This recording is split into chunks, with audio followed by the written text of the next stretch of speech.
Establishers. That's what we are. We're the team leaders. We're the establishers of the marketplace. We're moving DAC throughout the marketplace. So we're live on YouTube. We're live on Zoom. And I've got some good information to cover with all of you. So for those of you who are Christians that celebrate Easter, hopefully you had a fantastic Easter. And if you didn't, if you don't, I should say, hopefully you had a great weekend. And always open to have conversations, as we said last Friday. If anyone wants to talk about that and explore that, their faith, that is. We're more than just a business, we're a community, and a lot of us are friends and confidants, and we're happy to have any type of discussions. But listen, I've got some good stuff I wanted to cover with you today. We're the establishers, right? We're the ones who said we want to be leaders. That's why we're on Monday.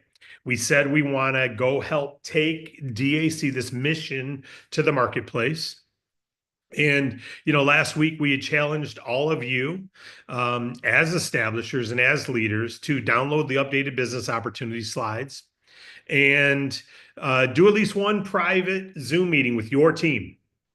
A friend, an agent, a stranger, doesn't matter. Just do one and bring your team in. I got somebody email me, congratulations, that's awesome. I'm not able to watch them all right now, but I hope to watch some of the links later. So thanks for sending me the links. But I don't know actually who did it and who didn't, right? You do though. And more importantly, so does your vision of what you're trying to make happen. And so does your team. So to those of you who did, you stepped up, you hosted one, whether it was perfect or messy, it doesn't matter. It was done. I put a post up on Facebook yesterday about suffering from doing is a badge of honor. Suffering from regret of not doing it's not a badge, but it should be some sort of alert, right? It's a notice that, man, I didn't do the thing. I got to do the thing. So if you did it, well done. You've already done what 90% of the people will never do. You took the initiative, and you're now leading from the front of the room rather than wanting to. All right. And it will pay off. It always pays off. To those of you who didn't, don't worry about it. This is not a guilt trip, but it is a gut check, right? We're the leaders. And we don't become establishers because of our titles or because we show up to Monday or because of intentions or because of anything. We become establishers because we take the steps that others won't do and we establish, right? We actually do it. And, but you can fix it today. If you didn't do it, you can fix it today. Just schedule one today, right? This week, schedule it now for this week and get it on the calendar and stay through and do it. I had one person write me and he said, there wasn't a lot of people. I only had 3 people on, but I had 3. Hey, it doesn't matter. He established, he did the thing and he moved forward and that moved his group. And now next time it'll be more people, right? So that's what we want to focus on is moving forward. Now, that's a reminder of last week's challenge. That's a reminder of what we need to do if we didn't do it and if we did. But let's talk about a couple things I have for you for today. Number one, and I've got some notes here. Number one, remember, you're not here to manage a group. You're here to move a group. We talked about how to influence your team a couple weeks ago. We talked about how to stay in the right phases. Remember the 4 phases? Phase 1 is recruit and sell. That means you get new agents and talk to customers or help your team get new agents and help your team talk to customers. So that's business development mode. That's phase 1. That's the phase we're supposed to spend 90% of our time in. Phase 2 is managing our recruits. That's helping to encourage, helping to lead, coaching, all those type things. Phase 3 is overseeing your managers. That's really, you shouldn't do that much. They don't need a whole lot of overseeing. There's just a little bit of regional team leadership or national team leadership. And then there's overseer or overseers. So phase 1 is recruit and sell. Phase 2 is manage recruits. Phase 3 is oversee your managers. And phase 4 is oversee your overseers. You don't want to be in phase 3 and 4. Those aren't like, hey, I'm now an overseer of overseers. No, we call that management mode deficit, where you don't make any money. You don't grow anything. You're basically living off the past and it's kind of going downward. So you don't want to do that. You want to stay in phase one and do a little bit of phase two. So phase one is 90% of your time, recruiting and selling, business development, you getting new customers, you be it bringing on new recruits, and you helping your team do those two things. Then managing that's some training, that's some looking at your back office, measuring your key performance indexes, see how many applications are taking the funding, what do you got to do differently as you're talking to applicants to make sure they're sorted right. And make sure that they understand the expectations of the funding amounts, et cetera. And if you're doing everything right, then you should get 100% of the people get approved, take the money, right? Because you've already set the right expectation. So those are the phases we're supposed to be in. As establishers, we're creating a movement, though, to do that.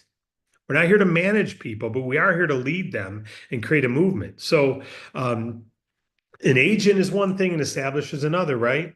Agents take actions, that's great, but establishers create the movement. You guys are the influencers, right? So we're the visionaries, but we also have to be the implementers. If we're not doing, we're not leading, right? And so you got to be visionary. And agents respond, which is great, but establishers initiate. You're the ones who influence it, right? So we got to make sure we're looking at our role.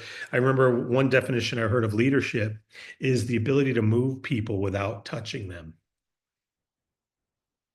Now that's a heck of a responsibility, right? But what a lofty goal to shoot for, though. I mean, isn't that inspiring to be able to move people in a positive direction without actually physically touching them? But that's through inspiration, through initiating, through influencing, through helping them focus on their goals, by encouraging them, by complimenting them, by speaking highly of them, by speaking into them success. You know, you see a little fourth grade football player throw an interception and he's down and crying on the sidelines. He's fourth grade. He didn't know he'd ever throw an interception.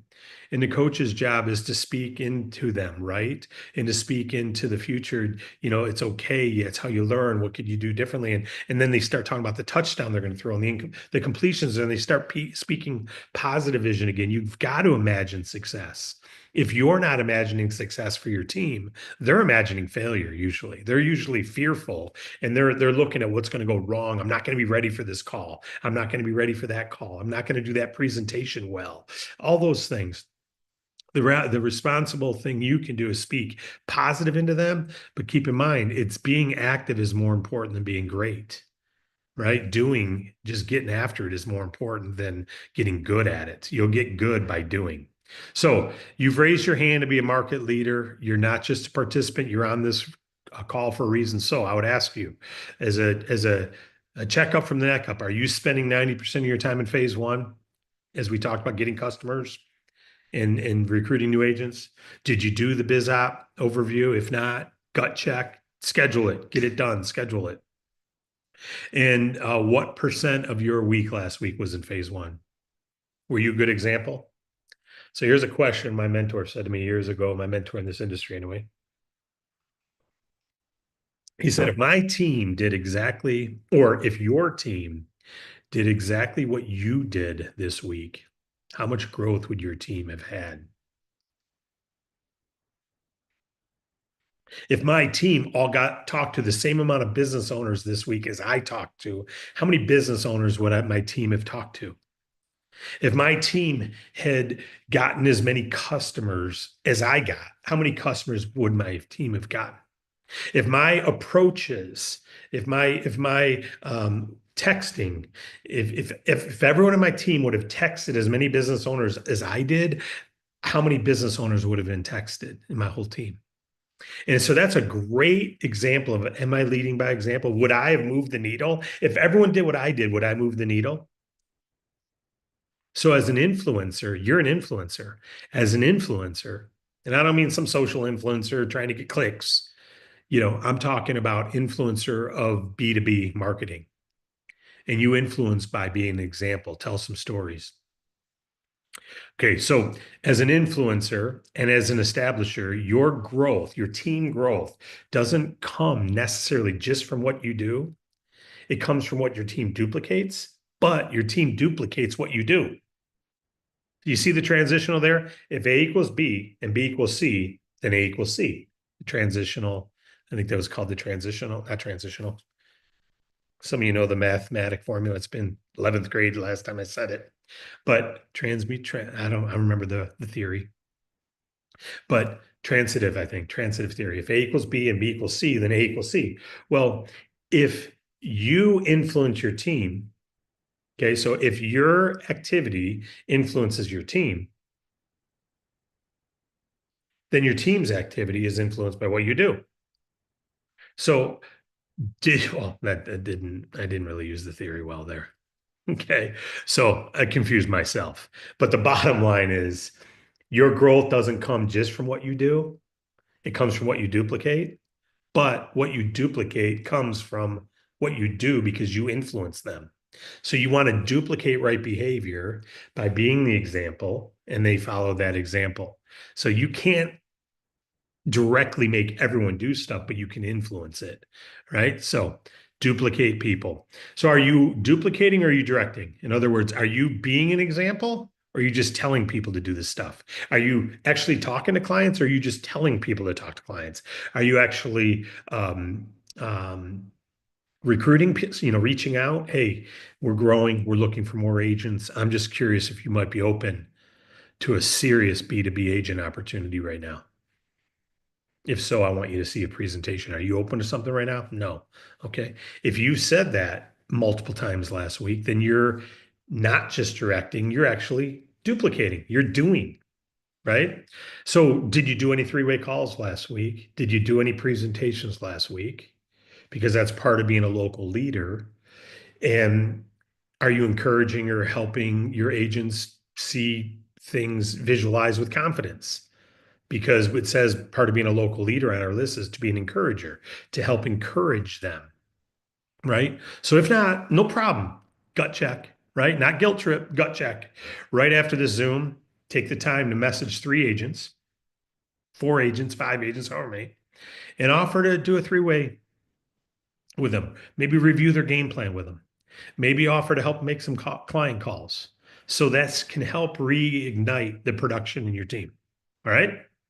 And then I'll just close by saying this and take your questions. This week, tomorrow night's game night, right? Tuesday night. I've also got a call tomorrow with a couple of young guns that are thinking about doing another meeting, another night during the week. So we'd have the corporate one on Tuesday, maybe another one on Thursday, something like that. And then, of course, so hopefully you're all doing yours on certain days.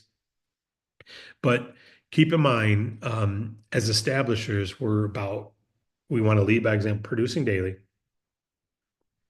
recruiting people weekly for the Tuesday call, and then finding out which of them want to be leaders. So you got the client funnel, keep adding more people to it, comes out funded clients or referrals into payment processing, right? And so that's one funnel. Then you have the agent funnel. Remember, they go through the whole process and they go through the training, they become duplicated. We have the yes, no, all the questions, if they're really an agent or not. And if they come out of that, then we find out if they want to be a leader in the game plan. Do they want to be an establisher, start attending Monday? Then you got the local leader list. You got to do three-way calls, presentations, game plans. Got to do them. Got to do them. If you're a local leader, you got to do that. You don't just go, yeah, I want to be a local leader, but I don't want to do any of that. That's not a local leader. Okay. It's just an agent. Nothing wrong with that, but just get in the bus and get in the seat on the bus that you are. If you're not willing to do three-way calls, business opportunity presentations, and three-way calls, game plans, then you're not really being a local leader. You're being a link, maybe. Maybe you're a networker. You're helping your team get support, but you need to have someone then that you're working with who's doing that for your team. Someone's got to be the local leader, either someone above you, right? Or someone below you. And then you just have a bunch of local leaders and they're doing all the work. Not all of you is built to do front of the room presentations. You are because you're here, but not everyone in your team is. Or they don't want to. Some of the best presenters don't think they're really good, but they care. They care and they're nurturing, and so they do very well. But our goal is, of course, to be that example. So again, gut check. What do we got to do? What do we got to do differently than what we've done already? All right. How do we look at that list and just do it? Offer three-way calls, offer to do some game plans with the team, offer to do the presentation, schedule it. Tell your team, we're doing our team presentation Wednesday at 7 o'clock. We're doing our presentation Thursday at 8 a.m. We're doing and just get it scheduled like we talked about last week. If you didn't already, schedule it. And do the same thing with three ways, do the same thing. And then what'll happen is you'll start to influence a movement. You'll start to influence your team, and your team will have production then. Okay. And you work backwards up. You start measuring how many new agents came in this week. So tomorrow is game day. It's like, how many growth? What did you have from Tuesday to Tuesday? How many people did you have on last Tuesdays in your team? How many are you going to have on tomorrow nights? It's kind of like the event that everyone comes to, right? Yeah, you can miss it. Of course, it's recorded, but you want to be there in team spirit. And I'm just going to tell you as the presenter, um, if you've ever played sports and your parents were in the audience or your friends and family were in these fans cheering you on, it's a lot easier to play well when you got fans cheering you on. And if you're someone who parents couldn't come or you didn't have any fans, or you had to learn how to muster up your own energy for yourself, right?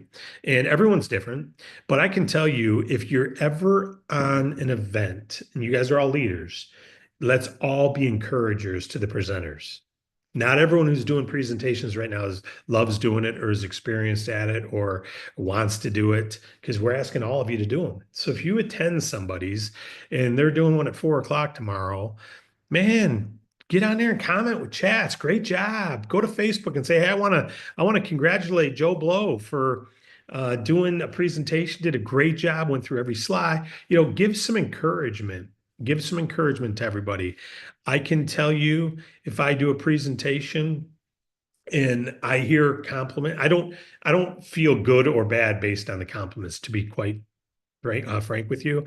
My job is to look at myself, because I've done so many presentations, and say what could be improved. I'm thankful that I'm confident in doing them, but what can be improved?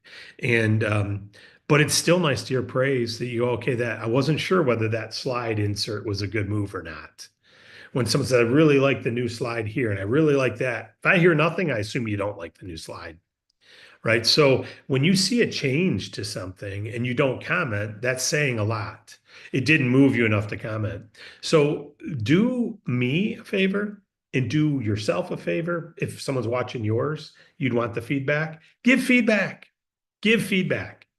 Every one of us are on a team. When you walk in the locker room and a pitcher is doing a good job, they just threw a no-hitter through 8 innings. Maybe you don't say anything right now because you don't want to mess up the no-hitter. But when they come off the line, you say, dude, you got it, man. You say something positive. Of course, they know they're doing well. You encourage. So be an encourager, be encouraged, right? And encourage your team to take steps up. All right, that's all I have for you today. A lot covered. So a lot of good golden nuggets in here that have helped me in my career to succeed. Hopefully they're helping you as well. So any questions from anybody or any comments right now? It's a good time. Any questions or comments? Katie Sprinkle's got her hand up. Go ahead, Katie. Hello, can you hear me? Loud and clear. What do you got? Awesome. So tomorrow night after BizOp, I'm doing an after party to do onboarding for anybody that has people coming in, to kind of help streamline that and get people started right and get them through the Get Started program. Beautiful. So I'm putting that out for anybody, because I've got a couple of people coming tomorrow night. They're going to go through it with me. Anybody wants to send people with and join in on that, I'm put it up in the Facebook group here in a little bit. Beautiful. Please do. And are you using the same onboard slides we do, or are you going through the same content that we talk about in the onboard in the video? Yes. All Good. Beautiful. And there's nothing better than a live one. I mean, it's nice to have the audio. I love having the audio or the video, because everyone I recruit, I just say, watch those 2 videos, then let's do the game plan. I don't have to invest all that time. But for you do one to many, you do a one live to many. That's beautiful. I love it. Great stuff. Please put it on Facebook. And I saw Matt's hand up, but it's down now. So maybe he had to run. But let me see if there's anything in the chats. Norman, everyone, wonderful. Eugene, beautiful. We're doing great. Hopefully you are too. Damon, hallelujah. Thank you, Jesus. Yes, I'm with you. Thank you, Damon, on the Great Nuggets comment. I love the idea of after party. Yes, Norma, that's beautiful. Thank you, Natafia. I think I'm saying that right. It's a pretty name. Gold nuggets, and I like you put some icons in there too, or emojis too. All right, hey, that's everyone then. That's everything. It's great. We got 60 of you here live. There's many on Zoom, and all I can tell you, folks, is the email that went out today had some great role play suggestions in it. Encourage your team to read the email. Only about 2 out of every 10 who get that email open it, and there's some nuggets in there. So encourage your team to read it. It went out just before this call started. Tomorrow we're doing team building Tuesday, and get your team to plug into those and watch them. We're trying to keep them to 15 minutes before questions so that people can watch them while they're driving somewhere, listen to them, and get the nuggets, because it's hard to catalog all that. I mean, every day there's a nugget given. Even when people speak up, when you speak up at the end of the presentation, we can't put all that on the video on the website, because then people go to look at the video and it's an hour and 30 minutes long. They're going to leave. So, or an hour long, whatever. But there's great nuggets. When you're on live, you get that. You don't get it in the recording. You get it live. So a lot of times we cut that out. So just be here or listen to the recording right away before they're deleted, because it's too hard to catalog all the nuggets. All right. Thank you all. I appreciate you all. Let's rock and roll. Let's have a great week. Let's all do what we just talked about today. I've got it to do myself.